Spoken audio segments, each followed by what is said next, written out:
ആലോചിക്കുകയായിരുന്നു, ഈ സ്വിഗ്ഗിയുടെ കാലത്ത് ഇത്രയൊക്കെ പണിയെടുക്കേണ്ട വല്ല കാര്യമുണ്ടോ? അതാണ് നമ്മൾ ഭർത്താക്കന്മാരുടെ ഒരു പ്രശ്നം. നമ്മൾ കാര്യങ്ങളെ വളരെ പ്രാക്ടിക്കലായി കാണുമ്പോൾ അവർ അതിനെ ഹൃദയത്തോട് ചേർത്താണ് കാണുന്നത്. നമ്മുടെ ജീവിതത്തിലേക്ക് ഭാര്യ എന്നൊരാൾ കടന്നു വരുന്നത് എത്ര വലിയ അത്ഭുതമാണ്. അച്ഛനും അമ്മയും സഹോദരങ്ങളുമെല്ലാം സ്വാഭാവികമായും നമ്മുടെ ജീവിതത്തിലുള്ളവരാണ്. പക്ഷെ ജീവിതത്തിലെ ഏറ്റവും പ്രധാനപ്പെട്ട ഒരാൾ, ഒരു ജീവിതകാലം മുഴുവൻ നമ്മുടെ കൂടെ കൂട്ടായിരിക്കാനുള്ള ഒരാൾ എവിടെ നിന്നോ നമ്മുടെ ജീവിതത്തിലേക്ക് എത്തിച്ചേരുകയാണ്. ഇതൊന്നും ആദ്യം തിരിച്ചറിഞ്ഞില്ല. അവൾ എന്നോട് അല്പം സ്വരമുയർത്തി സംസാരിച്ചു പോയാൽ അപ്പോഴേക്കും എന്റെ ഉള്ളിൽ ആണഹങ്കാരം നിറയും. എന്നോട് ദേഷ്യപ്പെടാൻ നീ ആര് എന്നൊരു ചിന്ത വരും. പിന്നീട് എപ്പോഴോ എനിക്ക് മനസ്സിലായി, സ്നേഹിക്കാനും വഴക്കിടാനും സങ്കടപ്പെടാനും എല്ലാം അവൾക്ക് ഞാൻ മാത്രമേ ഉള്ളൂ എന്ന്.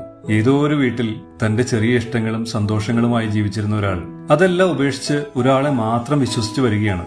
എല്ലാവരും കൂടെയുള്ള അയാളുടെ കൂടെ അയാൾ മാത്രമുള്ള അവൾ. അയാളുടെ ഇഷ്ടങ്ങളും സന്തോഷങ്ങളുമാണ് പിന്നീട് അവളുടെ ഇഷ്ടങ്ങൾ.